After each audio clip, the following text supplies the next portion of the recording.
going on, guys? Welcome back to another episode of Trick 10s. This is part 2 of this 1988 1652 V-bottom riveted John boat hull. Now, in part 1, if you haven't seen that, go check it out. We did put these braces for the floor in here. We put pods on the back of this thing, built them a big bracket up on the bow for the trolling motor and stuff to mount on. And I thought I was done with the boat, but after he watched the episode, now he asked me to go ahead and finish up this area from this bench back to the transom. I'm gonna make this short and sweet. This is good information. If you guys are thinking about closing off this area back here, I'm gonna show you how you can do it. You can order a hatch from me and it will look professional. Let's get right into it. All right, so check it out. Now let's say that you have a bench like this, which 99% of John boats do, and then you have this big open area back here where you want to put your gas tank or maybe a battery, or you just want to have this enclosed. That way you can have a rear deck where you can stand up here and cast from. Well, the way we're going to do that is very simple. We're going to install a transom hatch on here, which basically a transom hatch has a cutout. It's like a U-shaped cutout on here. It allows you to fish cables down inside of here, and it also has that cutout so when you open this hatch, it doesn't hit on the bolts coming through here for your outboard motor. Pretty simple. In order to get to that part of the game, we've got to frame around here. Now, these three sides from the bench and the hull are simple. This side over here is going to be a little bit tricky. But the way we're going to start this thing out is going to be with an angle. 1.5" by 1/8 inch thick angle. I'm basically just going to run it up and back. And we'll run that all the way across, port to starboard. Now I'll probably cut it a little bit of a sloped angle, how this boat tapers like that. And I'm going to drop it down from the top of this 1/8 of an inch. And that's because the hatch is going to drop in, it's 1/8 inch thick, and we're going to sheet on either side. Now you could just put one gigantic hatch in here if you really wanted to, but it'd be kind of silly. You don't need that, and you want to have an area on the side where you can lay your rods or have something sitting up here and not worry about opening up a gigantic hatch and all your stuff sliding back. So we're going to leave a hatch opening in here, probably going to be somewhere around 36 inches. And then on either side, we're going to have about a 12 inch or so flat space. The first thing you're going to do is cut your angle up and back, rivet that in. Go ahead, and we're going to make this permanent. We're not taking this out. So I'll rivet that in with at least probably 8 or 10 rivets. And then this piece back here, well, this is going to be an overbent piece. It's not quite a 90. Obviously, you can see this tapers out like normal transoms do. So this might be a piece that you need to get from me unless you have access to some type of brake. So I'm going to bend this so that it will come up and then back out 1.5 inches. I'll probably have it come down here about 2, maybe 2.5. Give me some more room. I'm going to come through. I'm going to put some rivets into this piece right here.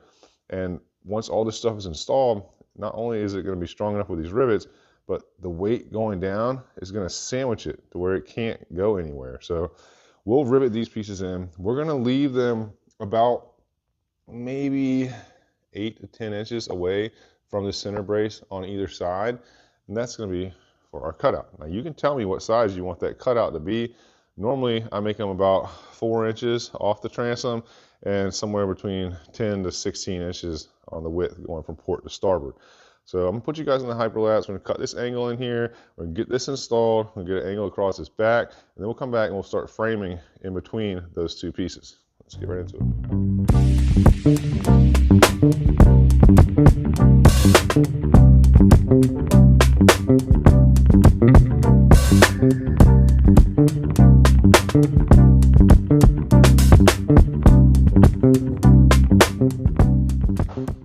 All right, so you can see what we got now on this side over here. We came off this with the 1.5 inch angle. I ran my straight edges across here. I put an 1/8 inch spacer in between there. That way this is sitting down lower than this deck.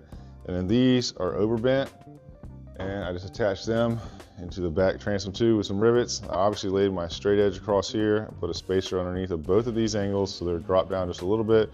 Then I came back with a straight edge across these two the best I could to try to get them straight, and they're within 1/8 of an inch, which is going to be more than enough for this deck back here. This deck actually ends up being like 62 inches across this top right here. So now that we got that done, what I'm going to do is I'm going to come back with a piece of 1x3 tube. I'm going to bump it up here in this corner as tight as I can get it and run it up to this angle here. I'm going to weld it. If you can't weld it, then you can just come back and shoot rivets through here. You can even put like a little piece of angle up underneath of it to catch it and rivet that in to help support it. Same thing over here. Now this 1x3 over here is kind of important. or else you're gonna have to run 2 pieces of 1.5 inch angle side by side if you don't have any tubing, because you need to have 1.5 inches of this material to catch for the actual hatch flange, and then you need 1.5 inches to catch for the sheet, because we're gonna sheet from here over on this thing. So I'm gonna put you guys back on the hyperlapse. I'm gonna go ahead and figure out this distance in here. This one's 1x3 is actually gonna sit somewhere in here because the hatch itself, the track runs out and has that U-shaped cutout. So it's gonna be somewhere over here. I'm gonna leave about a 36-inch gap opening inside here. That should be big enough for him to put a gas tank or batteries or any type of storage stuff he wants to get inside of here. We're gonna get these pieces installed in here and then we'll circle back. Let's get back to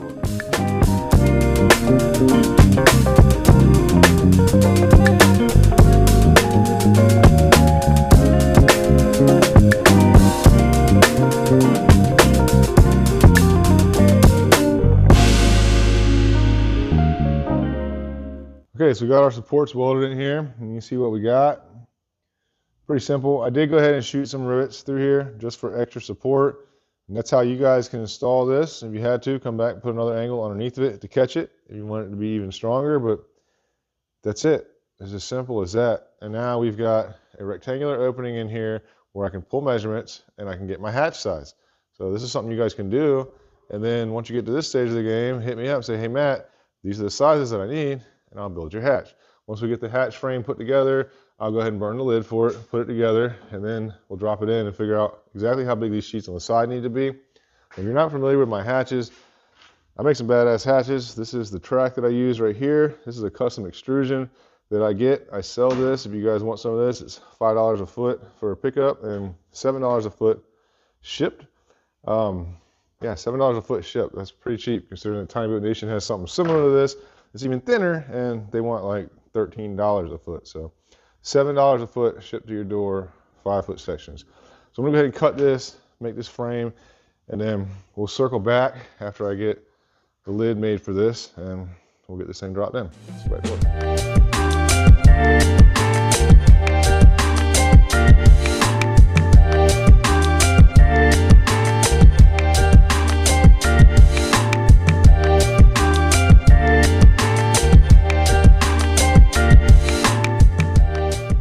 So that is our hatch frame right there. Now I'll build a lid for it, and when I burn the lid out, I'll actually burn that little U-shaped piece out. And then once I get the lid attached in here with the hinge, then I'll come back and I'll cut this out for where it's going to be open in the back. You see I put some dimes on here.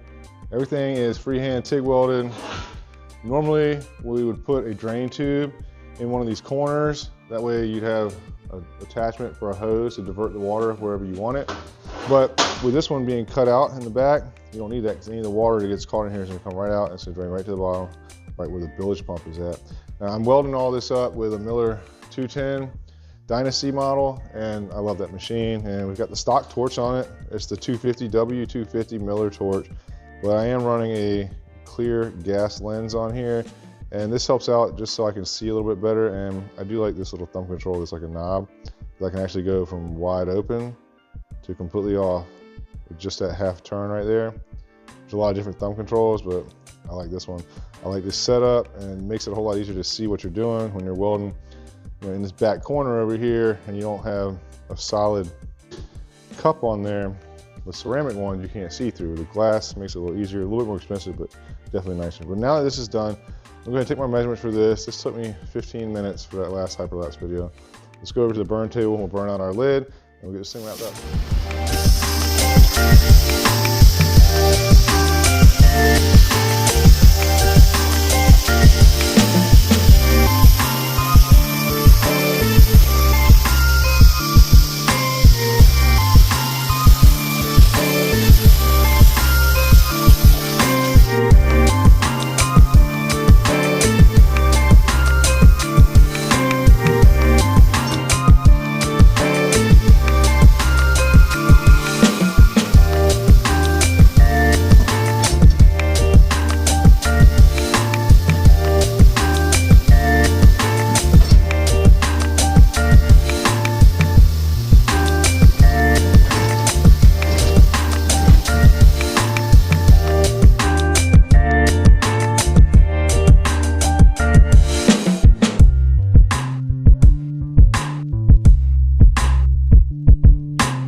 So look, we got the hatch made. Pretty sick, right? We got some cool machinery in here. I went ahead and I put a rivet in each corner. This here got a little gap here, a little bit there. This one's pretty tight, a little bit bigger gap here. And that's only because the bench seat and this transom, well, it's not square. The bench seat is out a little bit on this corner, about a 1/4 inch difference. So over this 36-inch long hatch, yeah, maybe 3/16 or an 1/8 or something, but see how this works. Perfect. Got the drainage in here. Now, one thing you're gonna get, see how that's hitting? With these hatches now, they will pull in once you cut this frame out, because when you weld these corners up, obviously it puts heat and it torques it.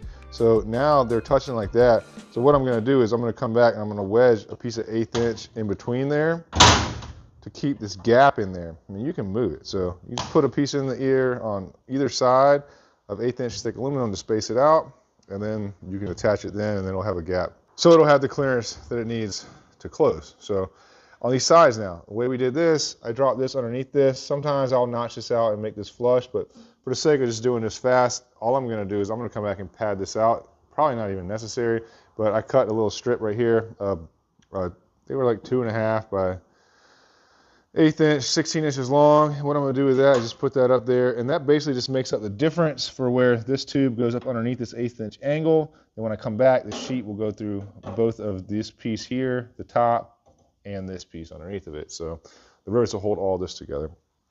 Pretty simple though. You guys can do this. Right now, at this stage, I'm gonna go ahead and I'm gonna put my spacers in here. I'm gonna put the rivets around this hatch, and then I'm gonna go cut 2 strips for the port and starboard side, and we'll wrap this project up. Let's get back to work.